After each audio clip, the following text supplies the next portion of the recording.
Cingildəyən daşlar. Pensilvaniya ştatının Bucks vilayətində oxuyan daşlardan ibarət bir park var. Bu zonada yerləşən daşlara toxunan zaman onlar dəmir cingiltisi səsi çıxarır və adama elə gəlir ki, daşlar mahnı oxuyur. 1965-ci ildə geoloq Richard Fass bu daşları laboratoriyada incələmiş və aşkar etmişdir ki, daşlar vulkanik mənşəlidirlər. Bu cür parçalanmış daş və qayalar dağılmış dağların ətəyində və aşağı hissəsində əmələ gəlir. Maraqlı fakt ondan ibarətdir ki, cingildəyən daşlar düz dağın zirvəsindədir. Alimlər bu daşlardan niyə bu cür səs gəlməsini izah edə bilmirlər.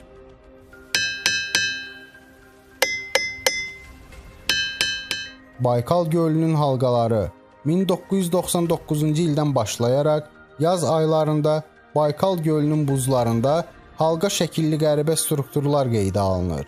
Bu cür halqaları kosmosdan çəkilmiş şəkillər əsasında görmək mümkün olur.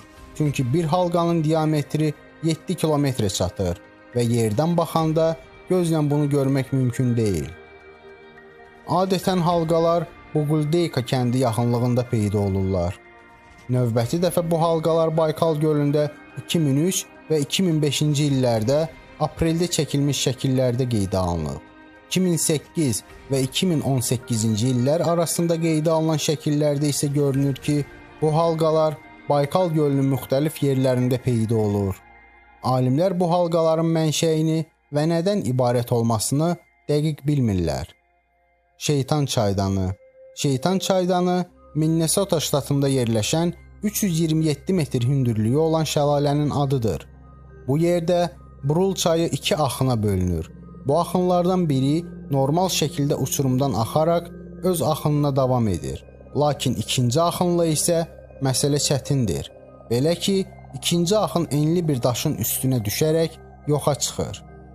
Əvvəllər təxmin olunurdu ki, su yeraltı tuneldən keçərək çayla birləşir. Amma hər şey belə də asan olmadı. Alimlər bir neçə dəfə bu suyun hara axdığını müəyyən etmək üçün suya boya qatışdırdılar, xırda kürəciklər və GPS cihazlar atdılar. Amma bu addımlar heç bir nəticə vermədi. Suya atılan cisimlər yoxa çıxır, izləyici GPS cihazların siqnalları isə itirdi. Minnesotanın Təbii Sərvətlər Departamentinin hidroloqu Jeff Green öz fərziyyəsini təklif etdi. O, şeytan çaydanından öndə və axının axırında olan suyun həcmini ölçdü. Suyun həcmi hər iki yerdə bir-birinə uyğun gəldi. Beləliklə, Green təxmin elədi ki, hər iki axının suyu bir-biri ilə birləşir.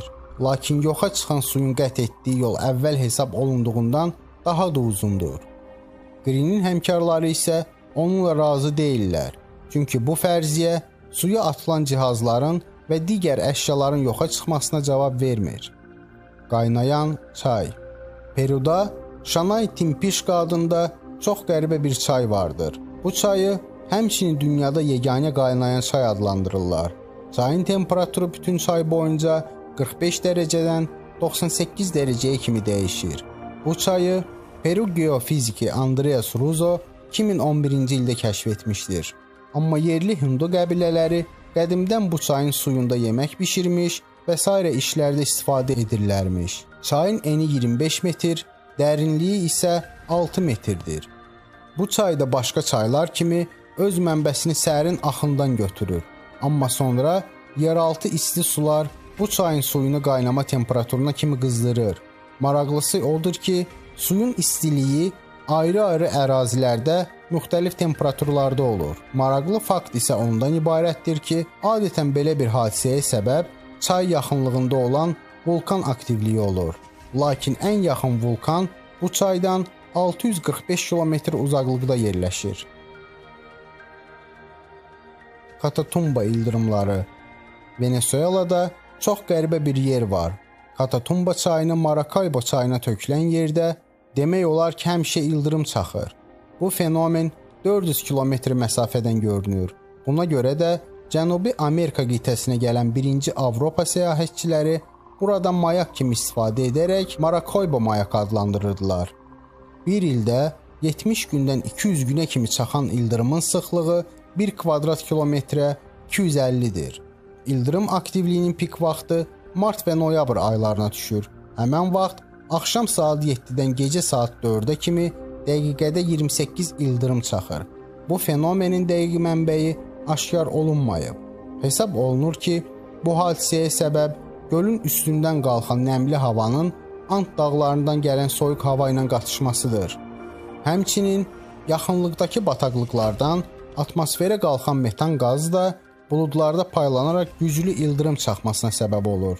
Bu gün Katatumba ildırımları bizim planetdə olan troposfer ozonunun vahid generatoru sayılır.